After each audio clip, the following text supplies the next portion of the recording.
Season 3 episode 2 start होता है और हमें दिखता है कि अब माइक उन लोगों को ट्रैक कर रहा होता है जिनके पास उसका ट्रैकर होता है। वो एक सुनसान जगह मिलते हैं और किसी और को वो ट्रैकर दे देते हैं। जिस आदमी को उन्होंने ट्रैकर दिया होता है माइक उसे भी फॉलो करता है। फिर वो एक ड्रॉप पॉइंट पर आता है और उस ट्रैकर को छिपा देता है। वह और एक आदमी आता है और ट्रैकर को फिर से लेकर जाता है। ऐसे घूमते घूमते हमें दिखता है कि फिर वो ट्रैकर लॉस पोलोस पे आ चुका है। अब इस सीरीज में अब फिर से गस की एंट्री होने वाली है। सॉल को और किम को एक रिसेप्शनिस्ट चाहिए होती है। इसके लिए वो इंटरव्यू लेते हैं तो जो पहली रिसेप्शनिस्ट आती है वो सॉल को पसंद आ जाती है। वो अपने इंटरव्यू में बोलती है कि वो बूढ़े लोगों से के साथ काम कर सकती है। वो पहले व्हीकल्स के ऑफिस में होती है जहाँ उनको वो रजिस्ट्रेशन वगैरह देती है। जो ओल्ड लोग होते हैं उन्हें भी उसको रजिस्ट्रेशन देना पड़ता है, तो उनसे अच्छे से वो बात करती है, इसलिए सॉल को वो पसंद आ जाती है। ब्रेकिंग बैड में भी सॉल की जो रिसेप्शनिस्ट थी यही थी। किम उसका एक्सपीरियंस वगैरह पूछती है और फिर किम को वो इतने पसंद नहीं आ रही होती क्योंकि उसका लीगल बैकग्राउंड नहीं होता, उसने एक्चुअल में कोर्ट में काम नहीं किया होता। सॉल उसे समझाता है कि हमें रिसेप्शनिस्ट की जल्द से जल्द ज़रूरत है क्योंकि मैंने ऐड रन की है और मुझे फ़ोन आना स्टार्ट हो जाएगा, इसलिए मुझे रिसेप्शनिस्ट आज के आज ही चाहिए। किम उस रिसेप्शनिस्ट के एक्सपीरियंस कम होने के बारे में सॉल को बताती है, पर सॉल बोलता है कि वो व्हीकल रजिस्टर करती थी, उसके पास बहुत अच्छा एक्सपीरियंस है, वो बहुत ही पेपर वर्क उसका ज़्यादा होता है, इसलिए वो तुम्हारे लिए भी अच्छी होगी। फिर वो उस रिसेप्शनिस्ट को हायर कर लेते हैं। सॉल का एड रन हो जाता है और उसे कॉल आना स्टार्ट हो जाता है। वो उसे गाइड करता है कि जो बूढ़े लोग होते हैं उनसे तुम्हें अच्छे से बात करनी है, उनकी जो लाइफ है उसमें तुम्हें ज़्यादा से ज़्यादा इंटरेस्टेड होना है। जब कॉल आता है तो सॉल वही बैठा हुआ होता है और उसे क्या बोलना है वो समझाता है। जब नेक्स्ट कॉल आता है तो फिर से वो जो ओल्ड लोगों को हैंडल करती है वैसे हैंडल कर रही होती है, पर ये माइक का कॉल होता है। ये जो कॉल होता है माइक का होता है, तो सॉल ही उस कॉल को पिकअप कर लेता है। माइक उसे बोलता है कि तुम्हारे लिए मेरे पास एक काम है। वो उसे लॉस पोलोस आने के लिए बोलता है। जब सॉल वहाँ आता है, माइक ने जिस आदमी का पीछा किया होता है वो लॉस पोलोस हमेशा आता रहता है, उसके पास हमेशा एक बैग होती है। तो माइक ने सॉल को बुलाया होता है। सॉल का काम होता है कि उस आदमी पर सॉल को नज़र रखनी होती है। सॉल फिर अंदर जाता है और कुछ ऑर्डर करता है। जब वो आदमी आता है तो वो आदमी जहाँ बैठता है तो सॉल भी वहाँ आ जाता है। सॉल उस पर कड़ी नज़र रख रहा होता है पर वहाँ कोई भी नहीं आता।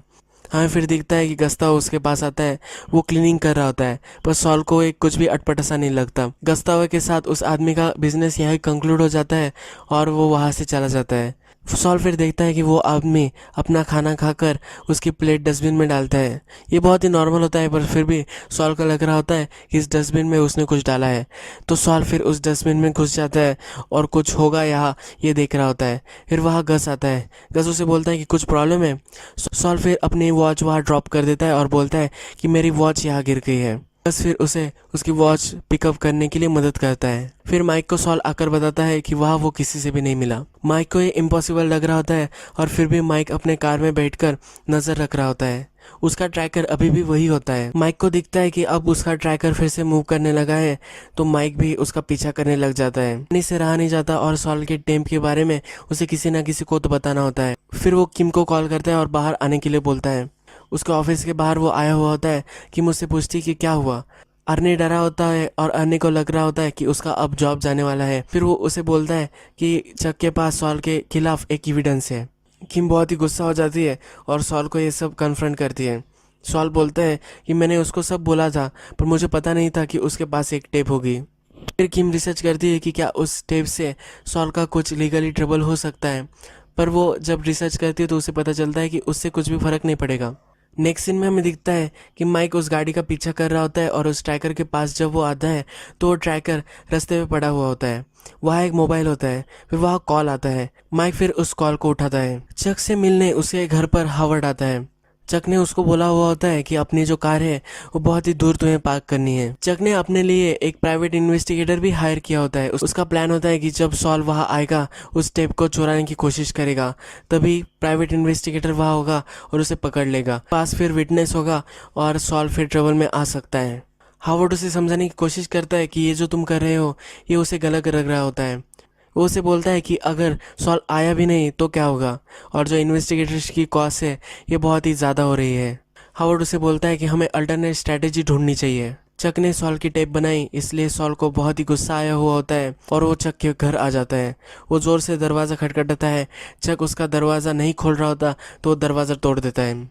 सॉल बोलता है कि ये कहाँ है, तुमने टेप कहाँ छिपाई है। उसके डेस्क में वो टेप वो ढूंढ लेता है और वो टेप को वो डिस्ट्रॉय कर देता है। वो चक को बोलता है कि इस छोटी सी चीज़ के लिए तुमने हमारी फैमिली डिस्ट्रॉय कर दी। तुम बहुत ही घटिया आदमी हो, इसलिए तुम्हारी वाइफ ने भी तुम्हें छोड़ दिया। वो बहुत ही गुस्से में होता है और चक के पास वो आता है। वो सॉल का अपने गुस्से पर कंट्रोल नहीं हो रहा होता। फिर वह प्राइवेट इन्वेस्टिगेटर और हावर्ड वहाँ से निकल जाते हैं। वो अब इस पूरे सिचुएशन में विटनेस बन चुके हैं। सॉल ने ब्रेकिंग और इंटरिंग भी किया है। उसने एविडेंस को मिटाया है और चक को थ्रेटन किया है।